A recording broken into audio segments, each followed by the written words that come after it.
ይዘነዋል። ስዩም መስፍንን ይዘነዋል። አባይ ፀሐዬን ቁጥጥር ስር አውለናል። አስመላሽንም ጭምር በእጃችን ናቸው ብለው እስከ አብይ አህመድ ድረስ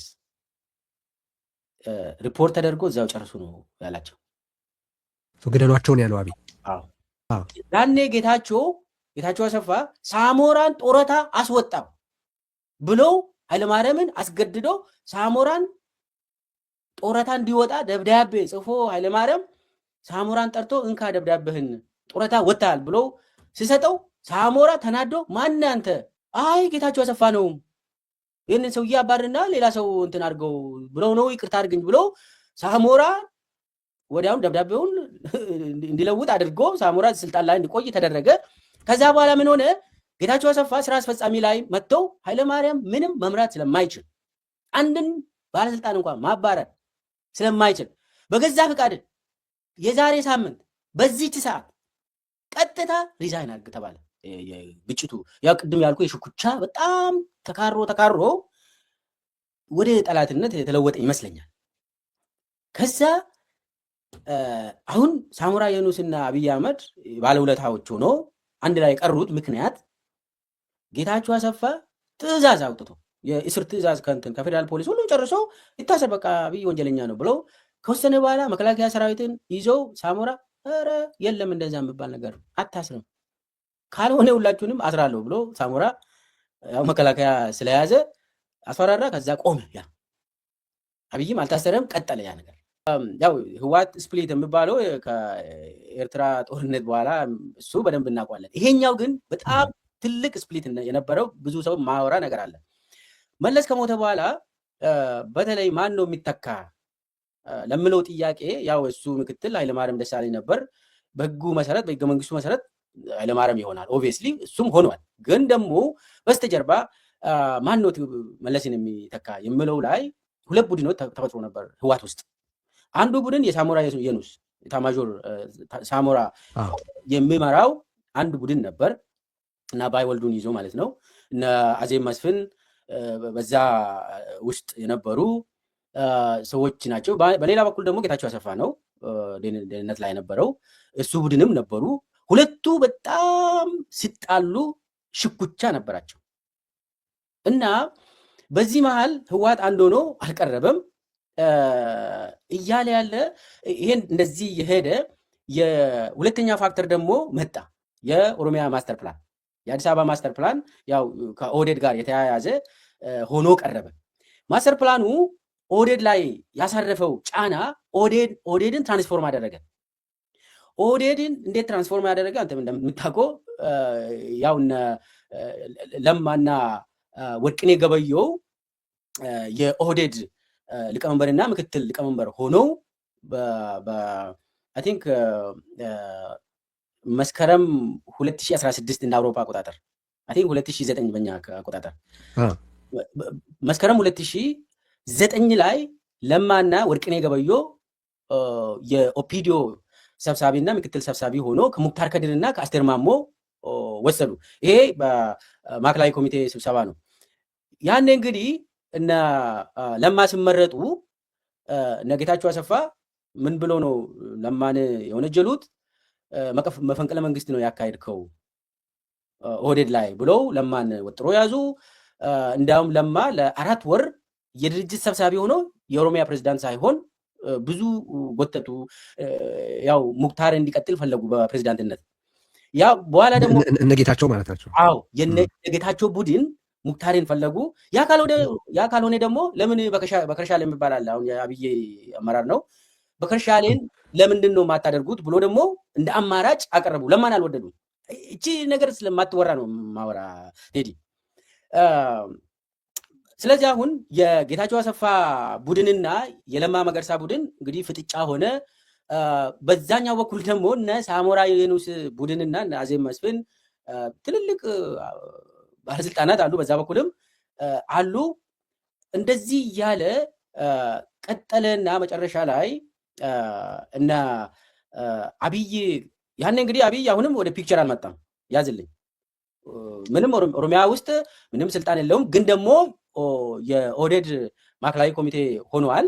ነገር ግን ይሄን አይል እንደው ወደ ስልጣን ወደ የሚመጣ ሰውም ተብሎ የሚገመት አይደለም። ያን እንግዲህ በመሃል ምንድነው የሆነው? ከፌዴራል አብይ ተገምግሞ ተባረረ። ከኢንሳ ነው ወይስ ከሳይንስና ቴክኖሎጂ? በኋላ ነው ከሳይንስና ቴክኖሎጂ አይ ቲንክ አይደለም። አዎ ከሳይንስና ቴክኖሎጂ ተገምግሞ ተባረረ። ያኔ ባይዘይ ሰው የሚሾመው በሚኒስቴር ደረጃ የሚሾመው የሚባረረውም በኮሚቴ ነው። እንዳሁኑ አንድ ሰው አንድ ግለሰብ በደብዳቤ ወይ በፌስቡክ አይደለም የምታገኘው ስምን መሾምን። ያኔ ኢህአዴግ አትሊስት ስርዓት ነበረው ለማለት ነው። ያው ተገምግሜ ነው የምትሾመው እና ኮሚቴ የነበሩ ያኔ በተለይ ደግሞ የሳይንስና ቴክኖሎጂ ሚኒስቴር የሆነ አንድ ኮሚቴ ውስጥ ነበር። ኮሚቴው በበላይነት የሚገመግም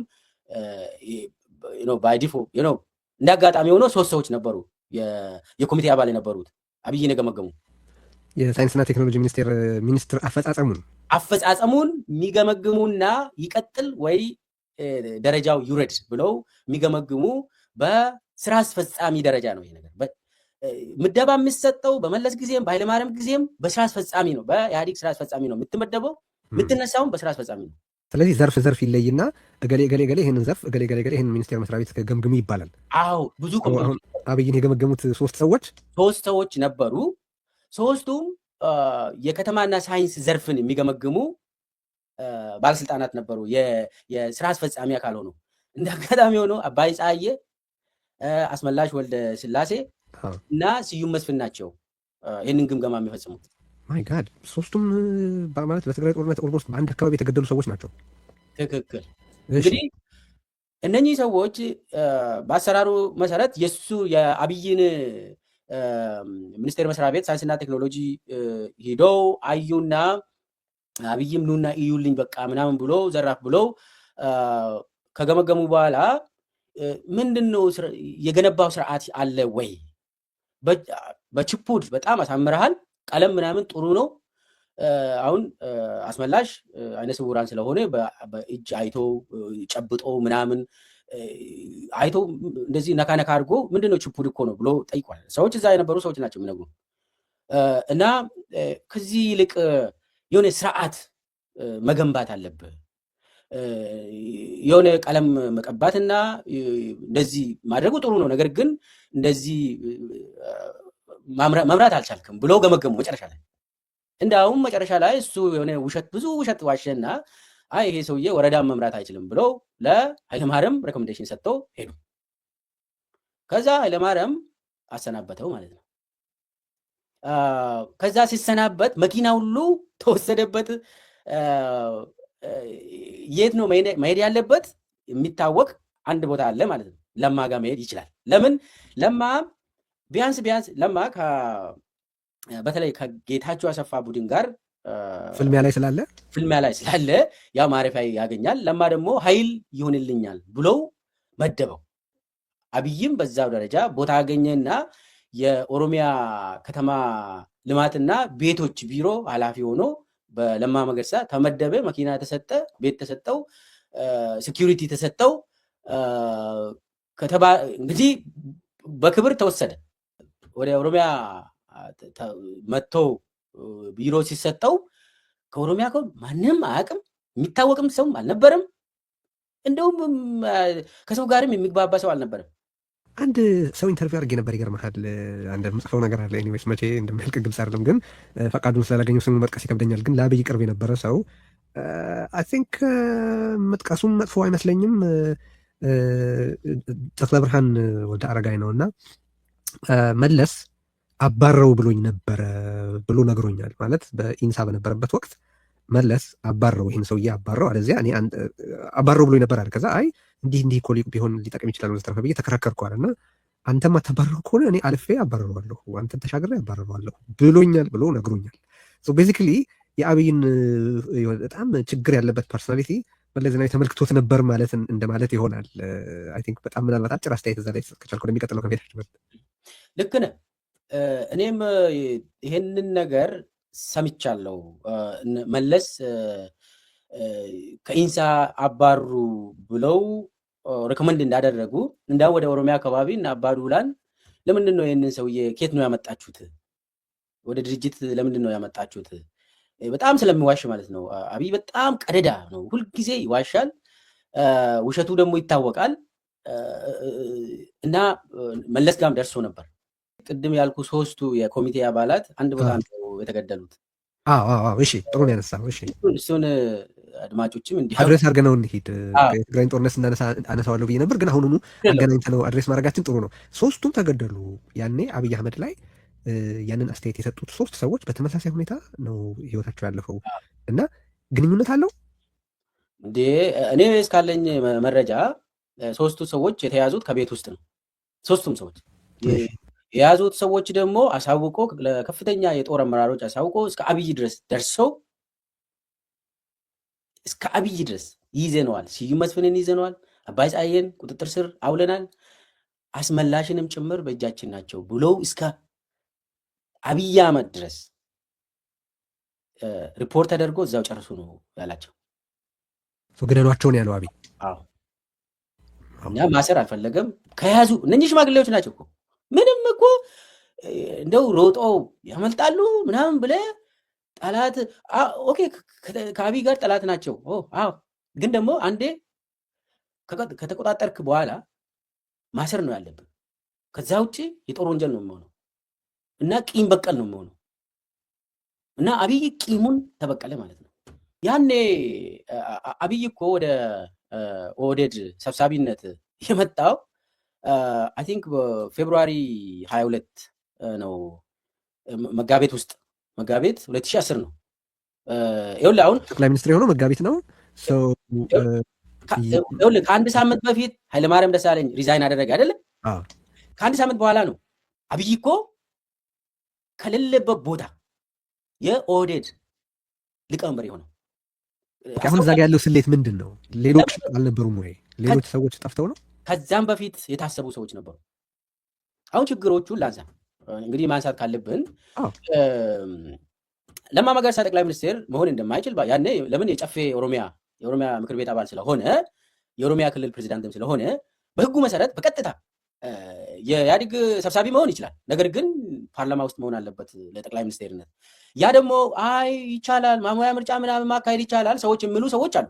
ያኔ የነበረው የበላይነት የነበራቸው ሰዎች ለማን ልቀቅ እያሉት እኮ ነው። ያኔ ልቀቅ አንተ በህገወጥ መንገድ ነው ፒዶ ላይ መፈንቅለ መንግስት አካሄደ ነው ስልጣን ያዝከው ብሎ ለማን ወጥሮ የያዙ ሰዎች ናቸው ያኔ የበላይነት የነበራቸው። ስለዚህ በዚህ መካከል ማሟያ ምርጫ ይደረግልኛል ብሎ ለማ መገርሳ ማሰብ በጣም ከእውነት የራቀ ነው። አንድ ይህንን ያዘለኝ።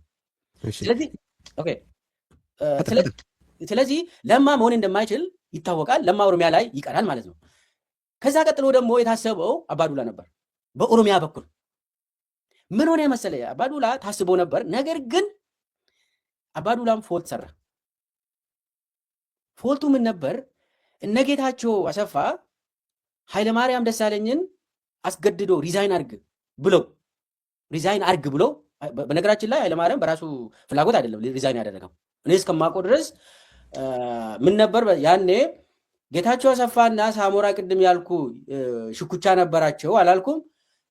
ያኔ ጌታቸው አሰፋ ሳሞራን ጦረታ አስወጣው ብለው ኃይለማርያምን አስገድዶ ሳሞራን ጦረታ እንዲወጣ ደብዳቤ ጽፎ ኃይለማርያም ሳሞራን ጠርቶ እንካ ደብዳቤህን ጦረታ ወጣል ብሎ ሲሰጠው ሳሞራ ተናዶ ማን አንተ እኔ ጦረታ የምታስወጣኝ? እኔ ዝም ብዬ እንዳንተ ቤተ መንግስት የገባ መሰለ እንደዚህ እኔ ብለው አሁኑኑ ይህን ደብዳቤ ለውጣል ሳሞራ። ከዛ ኃይለማርያም ደብዳቤውን ለውጦ ይቅርታ አድርግልኝ ብለው ከስልጣን አልተነሳም ኢታማዦር ሹም ሆነ ቀጥለሃል ብሎ ደብዳቤውን ለወጠ። ያኔ ኃይለማርያም የሾመው ኢታማዦር ሹም አድርጎ የሾመው ሰዓሬ መኮንን ነበር። በነገራችን ላይ ሳሞራ ጡረታ ወጥቶ ቢሆን ኖሮ በቦታው የሚተካው ሰዓሬ ነበር። ኦልሬዲ እኮ ደብዳቤ ተጽፎ ሳሞራ ቤተ መንግስት ሂዶ ማን አንተ እንደዚህ የምታደርገው ብሎ ሲጠይቀው አይ ጌታቸው አሰፋ ነው ይህንን ሰውዬ አባርና ሌላ ሰው እንትን አድርገው ብለው ነው ይቅርታ አድርግኝ ብሎ ሳሞራ ወዲያውም ደብዳቤውን እንዲለውጥ አድርጎ ሳሞራ ስልጣን ላይ እንዲቆይ ተደረገ። ከዛ በኋላ ምን ሆነ? ጌታቸው አሰፋ ስራ አስፈጻሚ ላይ መጥተው ኃይለማርያም ምንም መምራት ስለማይችል አንድን ባለስልጣን እንኳን ማባረር ስለማይችል በገዛ ፍቃድ የዛሬ ሳምንት በዚህች ሰዓት ቀጥታ ሪዛይን አድርግ ተባለ በጌታቸው አሰፋ። ያኔ እንግዲህ የኦሮሚያ አመፅ ነበር። ያኔ አብይም አይታው የለም ያኔ ምንም አብይ የሚባል ነገር ዝግጅት አንተ ቅድም ያልኩት ዝግጅት አይደለም መኖሩ ራሱ አይታወቅም። ያኔ እንግዲህ ኃይለማርያም በዚሁ በሁለቱ በተለይ በሳሞራና በጌታቸው ሽኩቻ እና ከኦሮሚያ ደግሞ እሳት እየነደደበት ነው። በሶስቱ መካከል ተቃጥለው በቃ እኔም እንዳውም ልሂድ ብሎ ወስነው በቃ እሺ ሪዛይን አደርጋለሁ ብሎ በተባለ ቀን ጌታቸው አሰፋ ባስቀመጠለት ቀን ሪዛይን አደረገ። ሪዛይን ሲያደርግ እንግዲህ ለኦፒዲዮም ዱብዳ ነበር። ምንም አይነት ዝግጅት አልነበረም ያኔ። ግን ደግሞ ሀሳብ ነበር፣ ለውጥ መምጣት አለበት። ማን ነው ኃይለማርያም ከነለማ ጋር ይገናኝ ነበረ፣ የለቀቀውም ከነሱ ጋር ተነጋግሮ አሹራንስ ሲያገኝ ነው የሚሉ ሰዎች አሉ። ውሸት ነው። እስከማውቀው ድረስ እንዳውም ጌታቸው አሰፋ ኃይለማርያምን ሪዛይን አድርግ ብለው ካስገደደ በኋላ ማን ምንድን ነው ደግሞ ያደረገ? ሂድና ደኢህዴንን አባዱላ ምረጡ ብለ እነሱን አሳምነ ተመለስ ብለው ነው ያዘዘው። ኃይለማርያም አድርጓል። አባዱላ ምረጡ ብሎ አዋሳ ሂዶ ደኢህዴኖችን ሰብስቦ ከኔ ቀጥሎ የሚመጣ አባዱላ ነው፣ እሱን ምረጡ ብሎ ደኢህዴን ሰዎች መናገር ይችላሉ። አሳምኖ ተመለሰ። ከዛ በኋላ እነ ለማ ቀድሞ አባዱላን በጭንቅላት ይዞ ነበሩ፣ ግን አላሳወቁም። ያ ነገር ሲሆን ከጌታቸው ጋር መኖሩ ሲረጋገጥ አባዱላ ነገሩ ተበላሸ። እነ ለማ ውድቅ ተደረገ።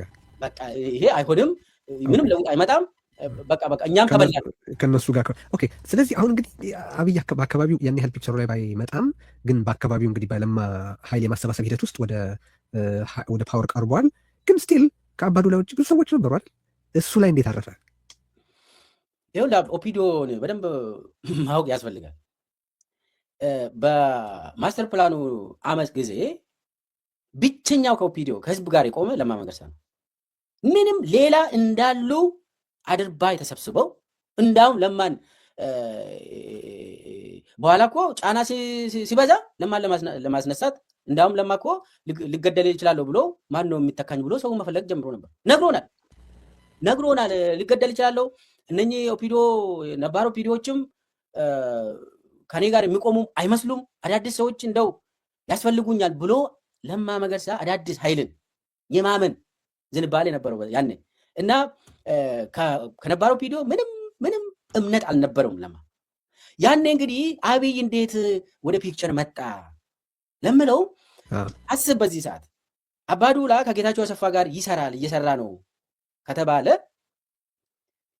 አብይ ባይ ዲፎልት መጥቶ ለማ ጋር ይቆማል ማለት ነው። ኦኬ። መጀመሪያ የከተማና ቤቶች ልማት እና በምክትል ፕሬዚደንት ማዕረግ ተሹሞ ነበረ። ከዛ በኋላ ለማ ራሱን የድርጅት ጽሕፈት ቤት ኃላፊ ያደርገው እንደሚገባኝ ከሆነ እሱን አልማድረግ እሱን እስቲ ያወራኝ። በምን ስሌት ነው ያንን ያደርገው የሚለውን ባጭሩ ለሚቀጥለው ጉዳይ ከመሻገራችን የድርጅት ጽሕፈት ቤት ያን የነበረው በከርሻሌ ነው። በከርሻሌ ደግሞ ከጌታቸው አሰፋ ጋር ይሰራል እና ለማ ላይ ነው የሚሰራ ደግሞ ያለ እንዳውም አደባባይ አመራሮችን ሰብስቦ ለማ እኛ አመራር ነው ብለን ያስቀመጥነው ሰዎች ካጠገቡ በከርሻሌን አስቀምጠው ተናግሯል። እኛን እንደው ለማስገደል እኛን ለማስነሳት ለማሳሰር የሚሰሩ ሰዎች ናቸው። እኛ ጌታችን ህዝብ ነው ብለን ቃል የገባነውን አንዳንድ ሰዎች እኛ አጠገብ ቁጭ ብለው ጌታቸው ደግሞ ሌላ መርጧል፣ የራሳቸውን ጌታ መርጧል ብሎ ተናግሮ ነበር እና በከርሻሌ በማን ይተካል ሰው ፈልጎ ሲያጣ አብይን አስቀምጠ። አብይ ያኔ እንግዲህ ከህወሓት ጋር ያለው አቋም ጥሩ ሆኖ ተገኘ። ምንም ሌላ ምክንያት የለም። ለምን ያኔ ለማ ላይ ጫና ባይበዛ እና የኦፒዲዮ ኔቸር ደግሞ እንደው ለማን የሚደግፉ በሆኑ ሌላ አማራጮች ሊመጡ ይችላሉ። አባዱላም ቶሎ ከነጌታቸው ጋር ባይቆም በዚህ ውስጥ ደግሞ እነ ግርማ ብሩ ማፊያ የሆኑ ቡድኖች ተነስተው ለማን ወጥሮ ያዙ እነሱ እና በዚህ መካከል አብይ አህመድ የኦፒዲዮ ጽሕፈት ቤት ኃላፊ ሶስተኛ ሰው ሆኖ ተመደበ። እዛ ቦታ ከተመደበ በኋላ ነው አብይ አህመድ እኛ ሳናቅ ለማም ሳያቅ ለማ ላይ መስራት የጀመረው። ኦኬ ሰው አሁን አይ ቲንክ መስመሩ ግልጽ ይመስለኛል ነው።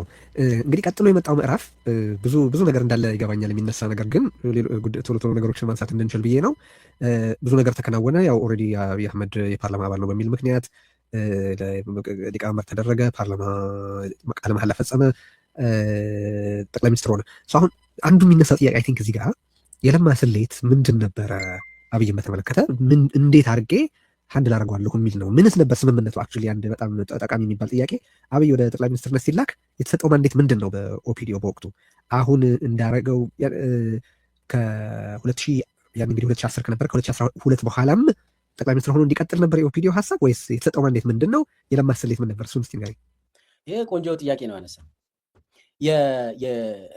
እንግዲህ ቀስ እየተባለ አሁን ኃይለማርያም ሪዛይን አደረገ። ያለ አማራጭ አብይ መላክ ነው የሚል በኦፒዲዮ ማዕከላዊ ኮሚቴ ተገምግመው በቃ ይሄድ የሚሄደው ደግሞ ለ2 ዓመት ብቻ እንዲሆን በድርጅት ቃለ ጉባኤ ተይዞ ተወሰነ። ለ2 ዓመት ብቻ። ለምን የሆነ ለውጥ ያስፈልጋል። ያንን ለውጥ ደግሞ ለ2 ዓመት ብቻ የሚመራ ምንም አይነት መዋቅራዊ ለውጥ አያመጣም። ኢህአዴግ እንዳለ ይቀጥላል። ህዋትም ኢህአዴግ ውስጥ ሆኖ ይቀጥላል። እንደዚህ ምንም አይነት ይሄ ብልጽግና የምትስየው የሚባል ነገር የለም። 2 ዓመት እንዲያገለግልና ከዛ በኋላ ሌላ ሰው ዲሞክራሲያዊ ምርጫ እናካሄዳለን። ዲሞክራሲያዊ ምርጫ ስናካሄድ ደግሞ ለማ መገርሳ ለጠቅላይ ሚኒስትርነት እጩ አድርገን ካመጣ ነው በትክክል በኢትዮጵያ ህዝብ እንመረጣለን ብለው ኦህዴድ ይህንን በቃለ ጉባኤ ይዘው ነው አብይን ያስቀመጠው። ከዛ በኋላ እንዳውም ለማ እኮ መግለጫ ሰጥተዋል። ይህንን ለ2 ዓመት ብቻ ነው ብሎ በኦሮምኛ ነው መግለጫ የሰጠው እና ከዛ በኋላ እንዳውም ያንን ከወሰኑ በኋላ ኢህአዴግ ላይ ሂዶ አብይ መመረጥ አለበት የኦህዴድ ሊቀመንበር አድርገ መርጣል። ኦኬ ችግር የለውም። ነገር ግን እዛ አሁንም ሌላ ትግል አለ። ኢህአዴግ እንትን ምክር ቤት ውስጥ ገብተ ከዛ መመረጥ አለብን። እዛ ላይ ባይዘወይ የ17ቱ ቀናት ግምገማና ከዛ በኋላ ምርጫ የነበረው ላይ አብይ አህመድ አንድች ነገር አውርቶ ራሱን ዲፌንድ አላደረገም። ለማ መገርሳ ነው ዲፌንድ ያደረገው። ከዛ ያንን ካደረገ በኋላ አብይ ተመረጠ። ኢህአዴግ ላይ መጨረሻ ላይ ባይዘው አባዱላም በቃ እንደማይሆን ገብቶት አብይን ደገፈ። እነ ህዋት ሽፈራሽ ጉጤንና አባዱላን ነበር ያቀረቡት። ከዛ ሁለቱም አልተሳካላቸውም። ደመቀ መኮንን ያው ምክትሌን ብቻ ስጡኝ እንጂ ችግር የለውም ብሎ እሱም አብይን ደገፈ። ያው ውድድር የነበረ ደመቀ መኮንን፣ ሽፈራሽ ጉጤና አብይ አህመድ ሆነ። ለምን አባዱላ ቶሎ እንትኑን አነሳና አብይን ደገፈ ሁኔታውን አይቶ። ከዛ በኋላ ምን ሆነ? አሁንም ጌታቸው አሰፋ ኢሚዲየትሊ አብይ ከተመረጠ ኢህአዴግ ሰብሳቢ ሆኖ ከተመረጠ በኋላ ጌታቸው አሰፋ ይህ ሰውዬ ይታሰር ብሎ ነበር። ይታሰር አብይ ብሎ ከተመረጠ በኋላ እናስረው ብለው ውሳኔ አስተላልፎ ማን ነው አብይን ሴቭ ያደረገው? ገስዋት ሳሞራ የኑስ አታስርም ብለው መከላከያና ጤንነት ችግር ውስጥ ገቡ። እሱን ልጠይቅህ ነበረ። የሚገርም ከሳሞራ ጋር የለማ ቡድን ከነሳሞራ ያገኝ የነበረው ድጋፍ ምን አይነት ነበረ? አላስርም በማለት ብቻ የተገለጸ ነው ወይስ ከዛ በፊት ሌሎች መገለጫዎች ነበሩት? ያው የተካረረ ከጌታቸው አሰፋ ቡድን ጋር የነበረው የሳሞራ የኑስ ነበር ግጭቱ። ያው ቅድም ያልኩ የሽኩቻ በጣም ተካሮ ወደ ጠላትነት የተለወጠ ይመስለኛል። ከዛ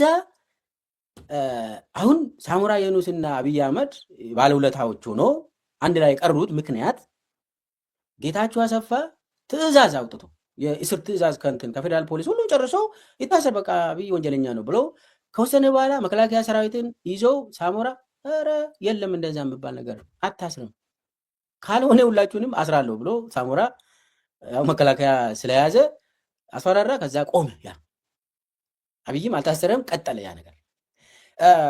አሁን የለማ ስሌት ነበር አንዱ ጥያቄ። ኦኬ እነዚህን ድጋፎች ያደርግ ነበር። የለማ ስሌት ምን ነበረ? እንዴት እቆጣጠረዋለሁ ብሎ ነው አብይ እንደ ፕሌስ ሆልደር ከሆነ አሁን እንደምትነግረኝ ለ2 ዓመት ብቻ የተላከው ለማ እንዴት ነበር ያሰላው የሚለው ነው አሁን ለእኔ በጣም እንትን የሚያደርገኝ። የኦሮሚያ ፕሬዚደንት ሆኖ ወደ ፌዴራል የጠቅላይ ሚኒስትርነት ስልጣን የላከውን ሰው እንዴት እቆጣጠራለሁ ብሎ ነው ያንን ቁማር የተጫወተው? እንግዲህ ያ በኢህአዴግ ጊዜ በኦፒዲዮ ጊዜ ድርጅት የሚባል ነገር ነበር። ለማ የድርጅት ሰው ነው፣ የእምነት ሰው ነው። በነገራችን ላይ አንድ ቀን ኢንተርቪው ልታደርገው ትችላለህ። ሃይማኖት አለው ለማ፣ እንቀራረባለን። እኔ አውቀዋለሁ። የድርጅታዊ ሰው ነው። አንዴ በድርጅት ከወሰንከው በዛ የሚገዛ ሰው ነው። ይሄ ማካቬሊያን የሆነ ሰውን መካድ ምናምን ነገር ውስጥ በዛ የለበትም። ስለዚህ በድርጅት የወሰነውን ያው ድርጅታዊ አሰራር ነው፣ አብይ አይክደንም ብሎ ነው የሚያስበው እና በመሀል እንደዚህ ጉድ ያደርገናል ብለን አላሰብነውም። ስለዚህ ለማ ለ2 ዓመት በድርጅት አሰራር ተልኮ ተሰጥቶ ቤተመንግስት እንዲሄድ ምንም ነገር ሳይለውጥ እስከ ምርጫ ድረስ 2 ዓመት ነው የቀረች አይደለ ምርጫ ለማድረግ ያኔ እስከ ምርጫ ድረስ እዛ እንዲቆይ የማረጋጋት ስራ ኦሮሚያ ማረጋጋት ያስፈልጋል፣ አማራ ክልልን ማረጋጋት ያስፈልጋል፣ ትግራይ ክልልን ራሱ መያዝ ያስፈልጋል። ያኔ በኦፒዲዮ ማዕከላዊ ኮሚቴ ላይ የተወሰነ ነው ይሄ ነገር ማረጋጋት ያስፈልጋል። ትንሽ ኖርማላይዝ አድርገን ክፍት እናድርግ ምርጫውን ክፍት ካደረግነው በኋላ የፈለገ ሌላ ክልል ላይ የፈለገ ፓርቲ ያሸንፍ፣ ነገር ግን ለማን ይዘን የማሸነፍ እድል አለን የሚል ነበር። ከዛ በኋላ ነው እንዳውም ኦፒዲዮ ቶሎ ስሟን እንድትቀይር ተደረገ። ያ ኦዲፒ የተባለችው ማለት ነው። እንደገና የጅማ ጉባኤ ቀለም ቀብተን የተለያዩ ኮስሜቲክስ አድርገን የተለያዩ ነገሮችን ለውጠን ተመልሰን እንደው በቃ ይሄው ጥሩ ቆንጆ ሆነናል። ኦፒዲዮ የሚባል መጥፎ ስም ቀብረነዋል፣ ሽማግሌዎቹንም ጡረታ አስወጥተን ወጣቶች ይዘናል ብለን ተመለስን። እኛ እንግዲህ ኦዲፒ ትቆያለች የሚል ነው ግምት የነበረን። ለማም እንደዛ ነው። ነገር ግን አብይ ምንድን ነው ያደረገው? ያ 2 ዓመት ሳይደርስ የመጣበትን መንገድ ቶሎ አፈረሰ። ምንድን ነው ያ? ኦህዴድን ቶሎ አፈረሰ። ሌሎቹን ድርጅቶችንም አንድ በአንድ አፈረሰና የራሱን መንገድ ሰራ፣ የራሱን ትራክተር ገዛ። ስለ የመጣበት መንገድ ያቃል፣ መውረጃም ነች ያቺ መንገድ። ስለዚህ በዶዘር ቶሎ አፈረሰ ሙሉ በሙሉ ያቃላ። 2 ዓመት ብቻ ነው የተባለው። 2 ዓመት ሳይደርስ ከ1 ዓመት በኋላ ነው። 1 ዓመትም ራሱ እኮ 1 ዓመት ከምናምን ነው አይደለ ብልጽግናን የመሰረተው። ከተመረጠ በኋላ እኮ 1 ዓመት ከ6 ወር አካባቢ በኋላ ብልጽግና የሚባል ነገር አየን። ይሄ ሁሉ ሲሆን እንግዲህ ለማ የቀደመ የራሱ ተቀባይነት፣ የቀደመ የራሱ ኔትወርክ፣ የቀደመ የራሱ ኮንስቲቱዌንሲ ነበረው ማለት የሚቻል ይመስለኛል። ያ እንዴት ምንም ኢንተርፊር አላደረገም አብይ ይህን ሁሉ ሲያደርግ? በጣም ጥሩ። ይሄኛው ደግሞ እንዴት ተበላችሁ ነው አይደለ? እንግዲህ እሱ ነገር እኛ ሳናቅ ነው ብዙ ነገር የተበላ ነው። ለማም ሳያቅ ነው ብዙ ነገር የተበላ። ጅማ ቅድም የጅማ ጉባኤ አንስታል አንተ። የጅማ ጉባኤ መስከረም 2010 ነው የተካሄደው ጅማ ላይ። ጅማ ጉባኤ ላይ ምን ሆነ መሰለ? ያኔ ቡራዩ ላይ ግርግር ተፈጠረና የጋሞ ማህበረሰብ አባላት ተጨፈጨፉ። ታስታውሳለህ? መስከረም በደንብ እና ያ መስከረም 2011 ነው አይደለ? 2011 መስከረም 2011 ነው። አብይ የተመረጠው በኢትዮጵያ አቆጣጠር ነው የምናወራው። አብይ ደግሞ ያው መጋቢት ውስጥ ነው አይደለ የተመረጠው? 6 ወር ማለት ነው ኦልሞስት።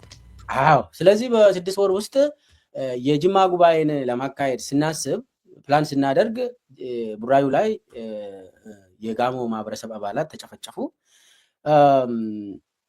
እና ለማ ያንን መኔጅ እንዲያደርግ ተደረገ። እኔ ራሴ የኦሮሚያ ክልል ካቢኔን ወክዬ አርባ ምንጭ ሁሉ ተልኬ እርቀ ሰላም እንዲወርድ ሁኔታው እንዳሳዘነን እና የተወሰኑ ወጣቶችን እና አባገዳዎችን ይዤ ነው አርባ ምንጭ የሄድኩት።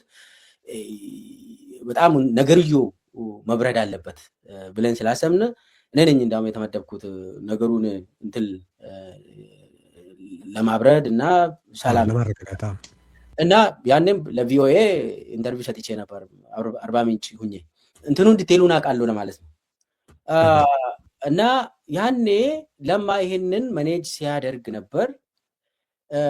አብይ ደግሞ ዩኤኢ ነበር ለሁለት ቀን። ይሄ ጭፍጨፋ ሲካሄድ አብይ ዩኤኢ ነበር። ከዩኤኢ ተመልሶ ቀጥታ ጅማ ጉባኤ መጣ።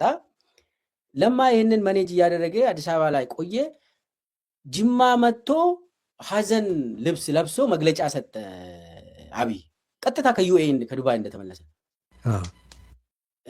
ዱባይ ያኔ ነው እንግዲህ ዱባይ መመላለስ የጀመረው። እኛ አናውቅም፣ ያው ዝም ብሎ ይሄዳል ነው እንጂ እንደዚህ ስልጣኑ የስልጣን አባቱን ክርስትና አባቱን ወይ ደግሞ እንትኑን ወደዛ አድርጓል ብለም ያኔ አላሰብንም።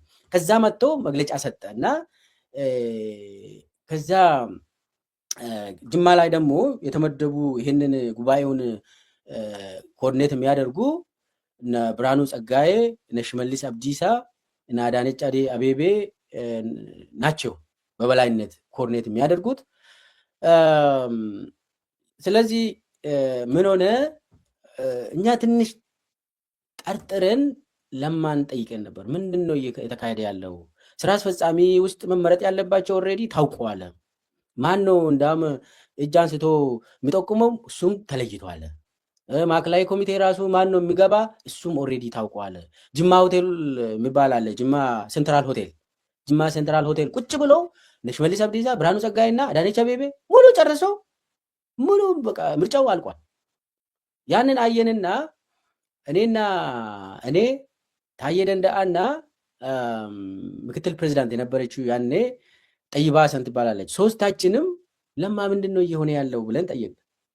ከዛ ምንድን ነው ብሎ ሲጠይቀን የሆነ ምርጫ ኦልሬዲ እኮ አልቋል እኮ ታውቋለህ ወይስ ምናምን ብለን ጠይቀን፣ ከዛ እስቲ ቆይ አብይ ነው በበላይነት እየመራ ያለው ልጠይቆ አለንና ያው እንትኑም ጊዜም አላገኘም። ከዛ በኋላ እሱ ቢዚ ነዋ፣ ጭፍጨፋው ስለተካሄደ በዚህ ምርጫ ምናምን ሲሪየስ አትሆንም። አንዴ ቡራዩ የሄደ የጋሞ ማህበረሰብን እያናገረ ነበር እና እሱ ቢዚ ነው። መጨረሻ ላይ የሆነው አብይ የራሱን ስራ አስፈጻሚ መረጠ፣ የራሱን ማዕከላዊ ኮሚቴ መረጠው። እኔን የጠቆመኝ ማን ነው ብለህ ትገምታለህ? እኔ ለማ ራሱ መድረክ ላይ ሆኖ መድረኩን ሲመሩ የነበሩት አብይና ለማ ናቸው። የጉባኤውን የሚመሩ ማለት ነው። የኦህዴድ ጉባኤን 9ኛ የኦህዴድ ጉባኤ ጅማ ላይ የሚመሩ ሁለቱ ናቸው። ለማ መድረክ ላይ ሆኖ ጠቆመኝ። በዛ ምክንያት ነው እኔም ማዕከላዊ ኮሚቴ ውስጥ የገባሁት። ይህ ሁሉ ሲሆን ምን ደምሮ ምን ቀንሶ ነው የሚለውን እስቲ አስተያየት ስጠኝ። ምን እንዴት አስልቶት ነው ለማ? አሁንም ይኸውልህ በጅማ ጉባኤ ላይም ለማ አብይ ነገሩን ያበላሻል ብሎ አላሰብም። እኔ ሰማሁ ድረስ ማለት አልታየውም። ችግሩ የፐርሶናሊቲ ችግሩ አይታየውም ነበር እሱ። ሌሎች የታያቸው አሁን ቅድም የጠቀስነው መለስ የታየው፣ ሌሎች በዙሪያ ያሉ ሰዎች የታያቸው፣ በረከት ስምኦን በኢህአዴግ የምርጫ ስብሰባ ላይ የተናገሩ እንደሚባለው ሌሎቹም በሰዎች አስተያየት ሰጥተው ነበር። ነካሱ ይላል ሌሎቹም እነሱ ሁሉ የሚሉት ነገር እንደው ትንሽ እንኳን ኮንሲደር አላደረገውም። ኮንቴክስቱ ወሳኝ ነው። ያኔ አብይ ያኔ ማለት ከህወሓት ጋር አንገት ለአንገት መያያዙ እንደ ፋክተር ትልቅ ፋክተር ሆኖ ቀርቧል። ለምን መሰለህ? ያኔ እስቲ አስብ አንተ ሌላ አጠገብ ሰው ከሌለ እነ ጌታቸው አስራለሁ እያለ ልቀቅ እያለ ስልጣኑን ልቀቅ እያለው ከአጠገብ ደግሞ ሌላ ሰው የለም። እነ በከርሻሌ አይነት እነ ሙክታር ከድር አይነት አጠገብ እያሉ ይሄ መሰሪ ሰው ያኔ ደግሞ ምንድን ነው የሚያደርገው? የለማ ቤት ነው የሚያድረው። የለማን ጫማ እሱ ነው አብይ ነው የሚያስርለት። እህል በልተሃል ወይ ወንድሜ ብሎ እንትን ያደርጋል። ይህን ሱፍ አይሆንልም፣ ይሄ ቆንጆ ሱፍ እኔ ነኝ ይሄ ብሎ ያመጣልታል። እንክብካቤው ራሱ የሌለ ነው። አብሮ ይጸልያል። እንግዲህ አብይ ሃይማኖት ኖሮት ሳይሆን አስመስለው ሃይማኖተኛ ሆኖም ይቀርባል እና ያ ከለማ ጋር በለማ መኪና ነው የሚሄደው። በአንድ በኩል ይፈራል፣ ብቻውን አይሄድም አብይ እና ብዙ ሶሻል ፋክተር ፈጥሯል እና ጥሩ ሰው ሆኖ ቀርቧል።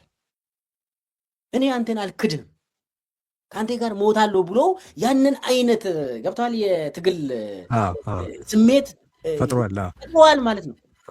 በሌላ በኩል ደግሞ የህወሓት ጫና ነበር፣ ግልጽ የሆነ ጫና ነበር ለማ ላይ። እንዲያውም እኮ ለማን በየስራ አስፈጻሚው ለማ እና ገዱ ሲገመገሙ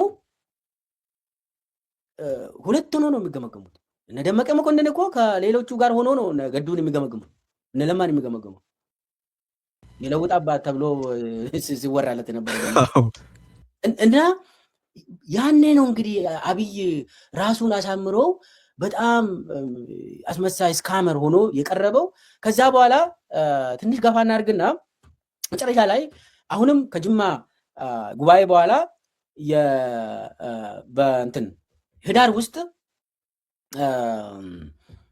ህዳር 2011 ከጅማ ጉባኤ በኋላ አብይ አሞኛል ብሎ የኦህዴድ እሱን ላነሳብ ነበር። በጣም ጥሩ ነው ያነሳኸው። እሺ ሌላ ድራማ እሱ ነው። ለማ መከላከያ ሚኒስትር የመጣበትን ሂደት ልጠይቀህ ነበረ። እሱን ድራማ አውራኝ። ይኸውልህ ለማ የኦሮሚያ ፕሬዚዳንት ነው። እንግዲህ የኦህዴድ ነበር ያ ኦዲፒ ተብለን ስራ አስፈጻሚ የማዕከላዊ ኮሚቴ ቤተመንግስት ስብሰባ ተጠራል። አብይ ነው የሚሰበስበን፣ እሱ ነው ቸርማናችን። ከዛ ምንድን ነው ያደረገ? አብይ አሞኛል ልሞት ነው ልክ እንደመለስ ሞታለሁ በቃ እኔ ብጫ ሆኗል እኮ አካሌ እኮ አታዩም እንዴ ብሎ በፌስታል መድኃኒቶችን ሰብስቦ አመጣ። ቴብል ላይ አድርጎ ይሁት እኔ ልሞት ነው ለማ ወደ ፌዴራል መጥቶ ካላገዘኝ እናም ከሞትኩም እሱ ነው የሚተካኛል። እግዚአብሔር ምስክሬ ነው። ከሞትኩም ለማ ይተካኛል ይምጣልኝ እኔ ልሞት ነው ብሎ መድኃኒት ደርድሮ ደነገጥን። እንዴ ለማ ራሱ ይህንን አቅም ደንግጦ እንዲህ ወንድሜ እንደዚህ አይ ሐኪም ቤት ወስዳለሁ አለ።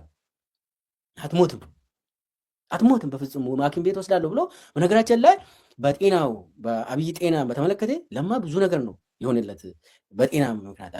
አብይ አንደኛ ጭንቅላቱ በስተጀርባ በኩል እንትን በየጊዜው ውሃ ይቋጥርና በስሪንጅ ይሳባል። ከዛ ኮሪያ ሆስፒታል እየተመላለሰ ያ ውሃ ይሳብለታል እንትን እንዳይሆንለት እንዳያበላሽ ጭንቅላቱ ተብሎ ለማ ነው ሙሉ ከበር እያደረገ በኦሮሚያ ባጀት ያንን ሲያደርግለት የነበረው ቀድሞ። ከዛ በኋላ ከመሆኑ በፊት ነው የምትለኝ? አዎ ከዛ ጠቅላይ ሚኒስትር ከሆነ በኋላ ኦፕሬሽን ያሰርቶ ታይላንድ ይሁን ሰምዌር ዱባይ ይሁን ኦፕሬሽን ተደርጎ ያ ውሃ አንድ ጊዜ ኢትዮጵያ ታመስግን የሚል ዘመቻ ትዝ ይልሃል? በጦርነቱ መካከል ኢትዮጵያ ታመስግን የሚል ምንም ምክንያቱ ሳይጠቀስ ግን ኢትዮጵያ ታመስግን ተብሎ ሁሉም ሰው ይውጣ ያመስግን ይጸልይ ወዘተረፈ ተብሎ ነበርና ያን ያገኘኋቸው መረጃዎች አብይ ቀዶ ሕክምና አድርጎ በስኬት ስለተጠናቀቀ ነው ምክንያቱም ሳይገልጹ ሀገር እንዲያመሰግን እያደረጉ ያሉት የሚል መረጃ አግኝቼ ነበረ። ትክክል ነው። ያኔ ነው ቀዶ ጥገና ተደርጎለት እንትን ያደረገው። ከዛ ሌላም እኮ አብይ በሽተኛ ነው። እንትኑ ለምሳሌ ከወገብ በታች ዊክ ነው የሁለቱ እግሮቹ። አሁን ደረጃ ሲወጣ አሁን በደንብ ብታዩት አብይ እንትን እየተቸገረ ነው ደረጃ የሚወጣ። እንዳውም የሱ ሁለቱ እግሮች ብዙ ስፖርት ወይ ደግሞ የሆነ እንትን ካልሰራ ዊክ ስለሆነ ሽባም ሊያደርግ ይችላል ተብሎ በዶክተሮች ሬኮመንድ ተደርጎ ነበር። ያንን ሁሉ ኮስት አብይ ለማ ነው የሸፈነው ለማ ነው። እሺ እና ያኔ መድኃኒት ደርድሮ ልሞት ነው ሲል ያመነው ከዛ በፊት የሚያውቀውን ስለሚያውቅ ነው። አብይ አሁንም ለማ እንዲህ አትሞትም እንዴ ወንድሜ ብሎ ነው ጀኖን ሊወሰደው። እስካም እየተደረግን መሆኑንም ያን አሁንም አልተረዳንም። ያ ሆኖ እንግዲህ ይሄ ህዳር 2011 ነው የሆነው። ከዛ ሚያዝያ 2011 ለማ ስራ አስፈጻሚ ቤተመንግስት ተጠርቶ የኦህዴድ ስራ አስፈጻሚ ቤተመንግስት ተጠርቶ ለማ ተነስተሃል ተባለ። ምንድን ነው ብሎ ለማ ምንም የማውቀው ነገር የለም። እንግዲህ እዚች ላይ ነች። ከሌሊቱ 2 ሰዓት ከምሽቱ 2 ሰዓት ጀምሮ እስከ ሌሊት የቆየ እኩለ ሌሊት የቆየ ስብሰባ አድርጎ ለማ ተነስተሃል ተባለ። ስምንቱም ያው የኦሮሚያ ፕሬዝዳንትነት ከኦሮሚያ ፕሬዝዳንትነት ተሰናበትክ ተባለ። ምንድን ነው የሆንኩት? አብረን ነው የምንመራ። ምን ሆናችሁ ነው? ስራ አስፈጻሚ 9 ናቸው እንግዲህ ይህንን የሚያነሱት ተነስታል ነገ ጠዋት መከላከያ ሚኒስቴር ትሆናለህ፣ ከፈለክ ጨፌ ኦሮሚያ ሄደህ ስልጣኑን አስረክብ ተባለ። ኧረ ምንድነው እኔ ችግሬን ንገሩኝ፣ እሺ ያጠፋሁት ነገር ንገሩኝ፣ በቃ ተነስታል ተባለ። አስብ፣ እኛ ማዕከላዊ ኮሚቴ ሆነን አናቅም።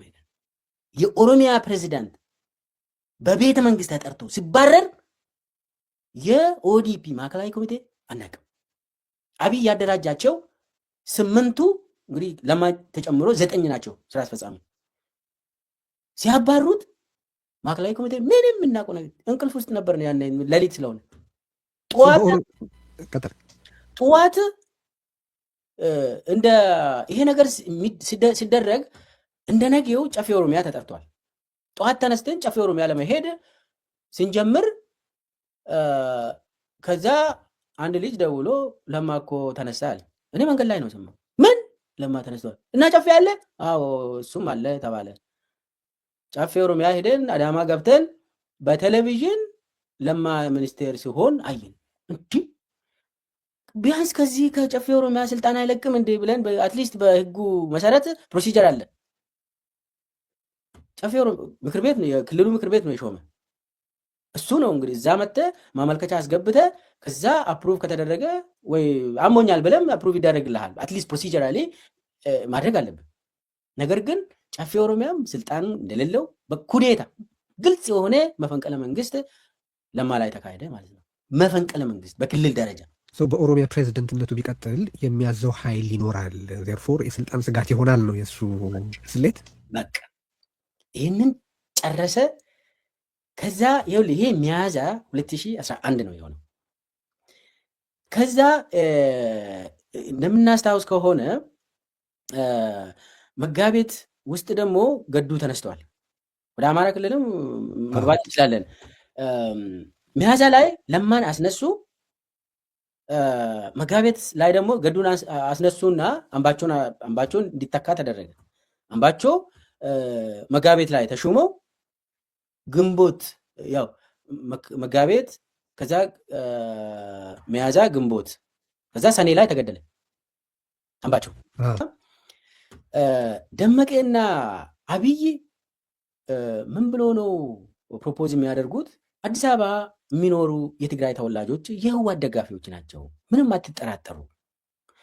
ኦሮሚያ ውስጥም የሚኖሩ አማራ ክልል ጎንደርም የሚኖሩ ትግራይ ተወላጆች የህወሓት ደጋፊዎች ናቸው፣ ህወሓት ናቸው ብሎ ያቀርባሉ። በድርጅት በኢህአዴግ ማነው በወቅቱ በየድርጅቱ በኦዴፓና አዴፓ መድረኮች ላይ ነው ይሄ የሚቀርበው ወይስ? ያኔ አብይና ደመቀ ምንድን ነው ያደረጉት? ኢንፎርማሊ አዴፓንና ኦዲፒ መርጅ ያደረጉት። ስብሰባው አንድ ላይ ነው የምንቀመጠው ወዳጅ፣ ሳንቀላቀል እንትኑ መርጅ ብልጽግና ሳይመሰረት በፊት ኦዲፒ እና አዴፓ ተለያይቶ ስብሰባ እንዳደርግ ተደረገ። ያው አዴፓዎች ከባህር ዳር ተጠርቶ አዲስ አበባ ከኛ ጋር ይቀመጣሉ። የኦዲፒ ጽሕፈት ቤት ውስጥ ነው የሚቀመጡት። እዛ ላይ ለምንድን ነው እንዳውም ኦሮሚያ ውስጥ ትግራይ ወይ እንዲወጣ ለምን እነሱ ናቸው ኦኔግን የሚመለምሉት ብሎ ደመቀ ሀሳብ አቀረበ። ይኸውልህ የሆነ ጊዜ ኢሉባቦር መቱ ዩኒቨርሲቲ ላይ አንድ የትግራይ ወይ ተወላጅ ተማሪ ነው፣ ዩኒቨርሲቲ ተማሪ ሆኖ ሎከሩ ውስጥ የኦኔግ ባንዲራ ተያዘ ተብሎ ያንን ልጅ አሰሩት። እንግዲህ አስብ፣ የትግራይ ወይ ተወላጅ የሆነ መቱ ዩኒቨርሲቲ የሚማር ልጅ ኦኔግ ነው፣ የሱ ሎከር ውስጥ የኦኔግ ባንዲራ ያዝን ብሎ የብሔራዊ ደህንነት አባላት አሰሩ።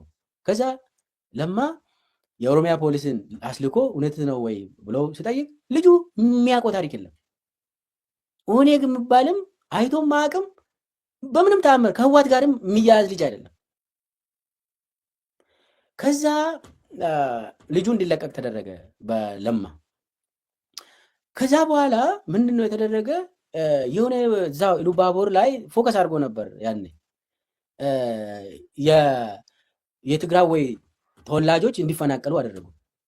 ቡና ያላቸው ከማህበረሰቡ ጋር ተቀላቅሎ የሚኖሩ አፋን ኦሮሞን የሚናገሩ ትግራይ ወይ ተወላጅ ብቻ በመሆናቸው ቆይቷል እኮ እዛ መኖር ከጀመሩ 40 ዓመት 50 ዓመት ሊሆን ይችላል። አፈናቀሉትና በኋላ ኦኔግ ነው እንደዚህ ያደረገ ተባለ እና ያ ነገር ለምንድን ነው ወጣቶች ይህንን ስራ መስራት አለባቸው ብለው በአደባባይ ማውራት ጀመሩ እና አብይና የኦሮሚያና የአማራ ወጣቶች የትግራይ ተወላጆችን ከክልሎቹ የማስወጣት ስራ መስራት አለባቸው ከአዲስ አበባ ጨምሮ የሚል በቃ እንደዛ ፕሮፖዛል ይዘው ቀረቡ። ገዱና ለማ እምቢ አለው። ያኔ አስታውሳለሁ። ይሄ ስርዓት አልበኝነት ነው፣ አይገልጸንም፣ እንዲህ አይነት ነገር አይካሄድም። ህወሓት ችግር አለበት። አዎ እሱም መቀሌ ገብቷል። የትግራይ ህዝብ የኢትዮጵያ ህዝብ ነው፣ የኢትዮጵያ ህዝብ አካል ነው ብለው ገዱና ለማስታወስ ነው። ይህንን ግን በአቋም ደረጃ አብይና ደመቀ እስከ መጨረሻ ድረስ ገፍቶ ሄዱበት። ያ ካደረጉ በኋላ ምን ሆነ? አዲስ አበባ ላይ መፈንቅለ መንግስት ተካሄደብኝ ብሎ አብይ የሆነ ፑሽአፕ የሚሰራ ታስታውሳለህ? ያ ሴታፕ ነው። መፈንቅለ መንግስት የሚባል ነገር የለም። ያ ምንድን ነው የሆነው? እነኚህ የተጠሩት ልጆች ፑሽአፕ የሚስቡ ልጆች ከሆሎታ ነው የተጠሩት እና አብዛኛው ተወላጅ የኦሮሞና የአማራ ተወላጅ ሰራዊት አባል ነው አብዛኛው። አንድ የነሱ አዛዥ አንድ ትግራዊ ተወላጅ አለ። ነገር ግን እሱ ኦልሬዲ ተነስተዋል እንዳው እና ልጆቹ የመጡት ስልጠናት ትገባላችሁ፣ ስለዚህ አዲስ አበባን የሚጠብቁ የማዕከላዊ እዝ ያኔ የነበረው ኮማንዶ ስር ሆኖ ግምዣ ቤታቸው ቤተመንግስት አጠገብ ነው። ወደ አዋሬ ስትሄድ ቤተመንግስቱ አጠገብ መከላከያ ካምፕ አልነበረም?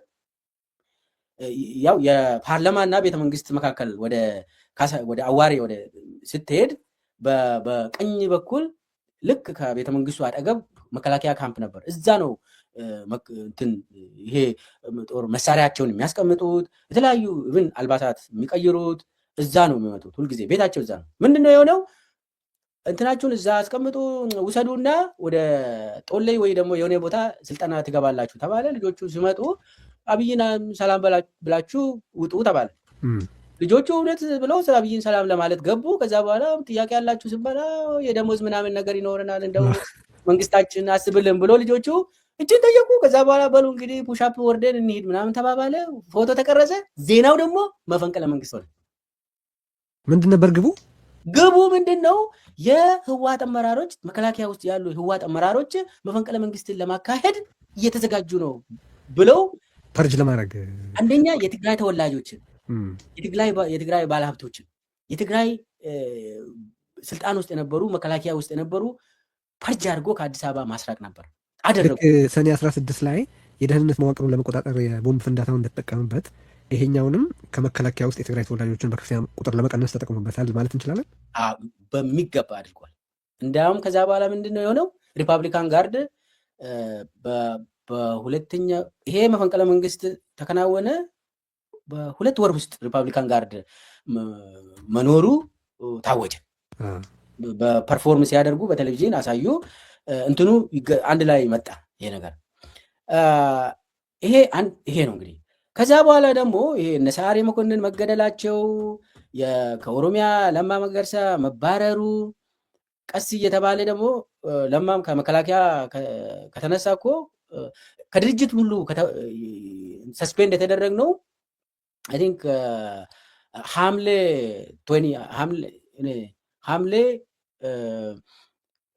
ጦርነት የትግራይ ጦርነት የተጀመረው ኖቬምበር ውስጥ ነው አይደል?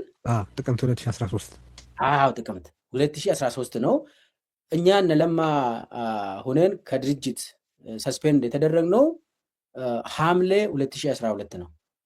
ለማም 3 ወር ሲቀረው ጦርነቱ ገደማ ለማም ከመከላከያም ተጸዳ፣ ግድያዎችም ተከናወኑ። ቀድሞ ኦልሬዲ ማጽዳት የነበረባቸው ሁሉ ተጸዱ። ከዛ በኋላ የኮቪድ የሚባል በሽታ ሲመጣ አይ ቲንክ መጋቢት 2013 ነው መጋቢት 2012 ነው ኮቪድ የመጣው። ብቻ ኮቪድ ሲመጣ በብልጽግና ኦልሬዲ ተመስርቷል። የብልጽግና ማዕከላዊ ኮሚቴ ላይ የትግራይ ጦርነት እንደሚጀምር ፕሮፖዛል ቀረበ። መቼ? ይሄ አይ ቲንክ ማርች 2020 ነው። ኦኬ ማርች 2020 ማለት ኖቬምበር ለተጀመረ ጦርነት ማርች ላይ ጥቅምት 2013 ለተጀመረ ጦርነት መጋቢት 2012 እንዴት ነው ምክር ሀሳቡ የቀረበው? አንድ ቡክሌት አዘጋጅቶ አብይ መጣ። እኔ አሁን ለተወሰነ ጊዜ ብልጽግና ማዕከላዊ ኮሚቴ ውስጥም ነበርኩኝ። ለምን የአራቱ ብሔራዊ ድርጅት ማዕከላዊ ኮሚቴ አባል የነበሩ ባይ ዲፎልት የብልጽግና ማዕከላዊ ኮሚቴ እንዲሆኑ ተደረገ እና ባላምንበትም ያው ተመካክረን ሴት ነበር እኔ እና ያ ስብሰባ የመጨረሻ ስብሰባ ነው። ማዕከላዊ ኮሚቴ ላይ የተሳተፍኩበት ስብሰባ ነው። ያ ቡክሌት የሆነ ቡክሌት ታትሞ በቤተ መንግስት እንድናነብ ተደረገ። ያ ቡክሌት ውስጥ ይዛ አትወጣም። የብልጽግና ማዕከላዊ ኮሚቴ ስብሰባ ነው። እዛ ውስጥ የስልጣናችን አደጋ የሆኑ ብሎ ይዘረዝራል። ከዛም እርምጃዎቹስ ብሎ ያስቀምጣል። የስልጣናችን አደጋ ብሎ የዘረዘረው ህወሓት ህወሓት አይደለም፣ የትግራይ ኃይሎች ይላል። የትግራይ ኃይሎች ይላል። ከዛ የኦሮሚያን ደግሞ ሸኔ ብሎ ያስቀምጣል እና የኦሮሚያ ሸኔና ይሄ አመኔጀብል የሆነ የወጣት ምናምን ብሎ ያስቀምጣል። በየአካባቢ ያሉ ከዛ በፊት ለተቃውሞ ተባብረው የነበሩ በኦሮሚያ ቄሮ፣ በአማራ ክልል ፋኖ፣ በሌሎች ቦታዎችም እነዚህ ዘርማ የሚባሉ ነበሩ አይደለ? በጉራጌም ክልል እንደዚህ እነሱም በተመለከተ ነው። አዎ እነሱም የስልጣናችን አደጋ ናቸው ተብሎ ተዘርዝሯል። ስለዚህ ይህንን ኮቪድ-19 በሽታ አጋጣሚን ተጠቅመን ሁሉንም ጠላቶቻችን በኃይል መጨረስ አለብን ብሎ ፕሮፖዝ አቀረበ። አብይ ነው የሚያቀርበው። ይሄ በብልጽግና ስብሰባ ላይ እና ማንም ሰው አልጠየቀም። ለምን እንዴት የምለው የለም። ያኔ እንግዲህ ህወሓት ብልጽግና ውስጥ የለችም። ስለዚህ የሚጠይቅ ሰው የለም። ያ ፑሽ ሲደረግ የመጣ ከነ ደመቀ መኮንን ጋር አብይ ፑሽ ሲያደርግ የነበረው አሁን አፍጥጦ በውሳኔ ደረጃ በድርጅት እንዲወሰን ተደረገ። ተወሰነ፣ ውሳኔ ተወሰነ። ኦልሬዲ ያኔ ኦሮሚያ ውስጥ ጦርነት እየተካሄደ ነው። በምዕራብ ኦሮሚያ እና በደቡብ ኦሮሚያ ኦልሬዲ ያኔ ጦርነት ተጀምሯል። ስለዚህ ኮቪድን እንደ አጋጣሚ መልካም አጋጣሚ እንጠቀም ብሎ አብይ ያቀረበ ያንን ተጠቀመ። ያው የሆነ ሁሉ ሆነ ማለት ነው።